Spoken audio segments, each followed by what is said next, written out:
राज ठाकरे आणि शिंदे फडणवीस यांच्यामधली ही बैठक संपलेली आहे आणि तीनही नेते आता बाहेर आलेले आहेत। राज ठाकरे आणि शिंदे फडणवीस आजच्या या बैठकीवर काही बोलणार का ते बघणं महत्त्वाचं असणार आहे।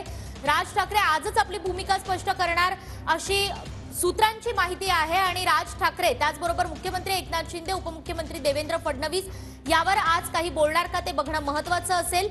राज ठाकरे आणि एकूणच मनसेच्या भूमिकेकडे आता लक्ष लागलेलं आहे। गेल्या 1.5 ते 2 तासांपासून ही बैठक सुरू होती।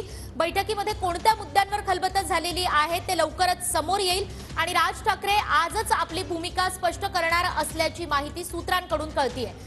सध्या तरी हे तीनही नेते माध्यमांशी संवाद साधत नाहीयेत, मात्र राज ठाकरे काय भूमिका घेतात, आगामी लोकसभा निवडणुकीच्या पार्श्वभूमीवर आजच्या या महत्त्वाच्या बैठकीमध्ये काय चर्चा झालेली आहे, काय खलबतं झालेली आहे ते बघणं महत्त्वाचं असणार आहे। गेल्या 1.5 ते 2 तासांपासून ताजलँड्स हॉटेलमध्ये ही बैठक सुरू होती। ही बैठक आता संपलेली आहे। 2 तासांपासून या ठिकाणी विविध महत्त्वाच्या मुद्द्यांवर चर्चा सुरू होती। राज ठाकरे यांच्या महायुतीतील सहभागाबाबत काय भूमिका ते स्पष्ट करतात ते बघणं अतिशय महत्त्वाचं असणार आहे। संपूर्ण राज्याचं याकडे लक्ष लागलेलं आहे। 2 दिवसापूर्वी राज ठाकरे यांनी अमित शहांची दिल्लीमध्ये भेट घेतली। त्यानंतर देवेंद्र फडणवीस आणि राज ठाकरे यांची गुप्त बैठक सुद्धा झाली। 30 मिनिटं राज ठाकरे आणि देवेंद्र फडणवीस यांची चर्चा झाल्याचं कळतंय आणि त्यानंतर आज सलग 3ऱ्या दिवशी मुख्यमंत्री एकनाथ शिंदे, उपमुख्यमंत्री देवेंद्र फडणवीस आणि राज ठाकरे यांच्यामध्ये 2 तासांपासून ही बैठक सुरू होती। राज ठाकरे यांच्या भूमिकेकडे आता संपूर्ण राज्याचं लक्ष असेल। अधिक माहिती आपण घेऊयात आपले प्रतिनिधी दिनेश दुखंडे यांच्याकडून। दिनेश,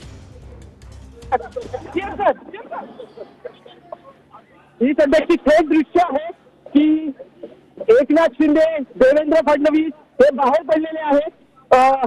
बैठक संपलेली आहे। तेवढ्याच वेळात राज ठाकरेही बाहेर पडू शकतात। एकनाथ शिंदे हे बाहेर पडलेले आहेत ताजलँड मधून आणि ही बैठक संपलेली आहे।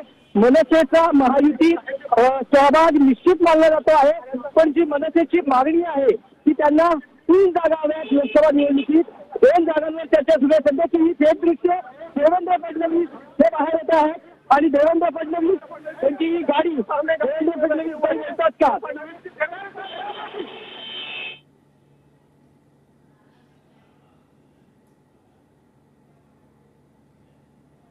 तरी थेट दृश्य जे आपण पाहताय जवळपास 1.5 तासाहून अधिक काळ बैठक जी आहे ती झालेली आहे आणि आता तीनही नेते जे आहेत त्या या हॉटेलमधून त्यांची ही गाडी आहे।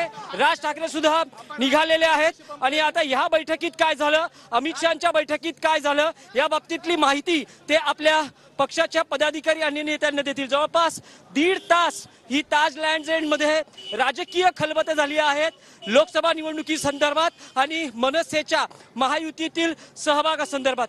पुन्हा एकदा सांगतो, मनसे 3 जागांसाठी आग्रही आहे।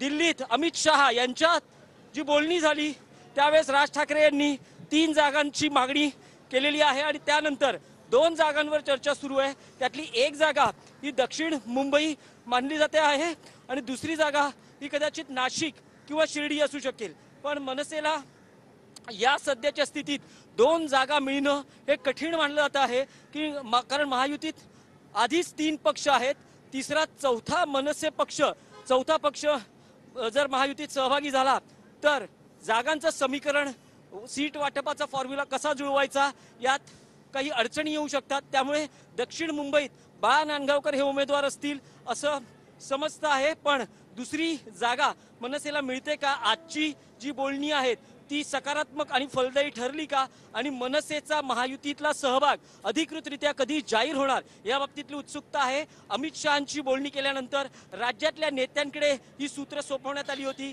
की मनसेचा महायुतीत समावेश करायचा आहे आणि त्यांच्या ज्या मागण्या आहेत त्या ऐकून घ्या आणि त्यातून काय सकारात्मक चर्चा करून देता येऊ शकतं या संदर्भात बोलणी करा आणि ही बोलणी फायनल करून महायुतीचा सहभाग करून घ्या अशा या सूचना होत्या।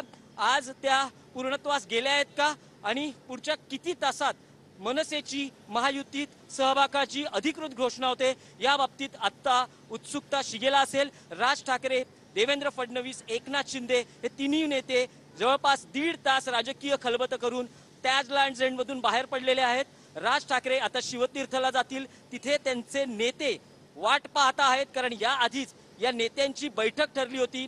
अमित शहांबरोबर बैठकीत नेमकं काय झालं देवेंद्र फडणवीस एकनाथ शिंदे यांच्याबरोबर झालेल्या बैठकीत काय झालं याची माहिती ते त्यांच्या नेत्यांना देतील आणि त्यानंतर बघावं लागेल की पुढच्या काही तासात महाराष्ट्राच्या राजकारणात काय हालचाली घडतात.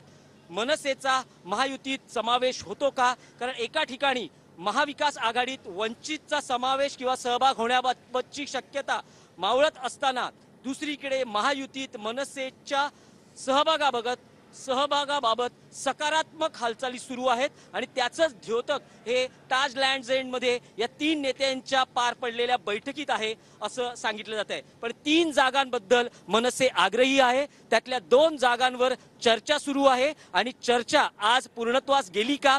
कोणत्या त्या जागा त्या मिळणार का? या बाबतीतली उत्तरं आता महायुतीतला मनसेचा सहभाग त्याची अधिकृत घोषणा यावरच अवलंबून आहे. Back to studio. नक्कीच दिनेश, तुम्ही असंच आपल्या सोबत राहा. तर ही 2 दृश्य आपण पाहताय. बैठक संपलेली आहे, ताफे जे आहेत ते निघालेले आहेत. तर दुसरीकडे आतमध्ये हॉटेलच्या आतमधली दृश्य आपण पाहताय, ज्या वेळेला मुख्यमंत्री एकनाथ शिंदे त्याच्यानंतर उपमुख्यमंत्री देवेंद्र फडणवीस या सभेसाठी या हॉटेलमध्ये पोहोचलेले होते त्यावेळेची दृश्य TV9 मराठीवर एक्सक्लुझिव्हली आपण पाहताय. आणि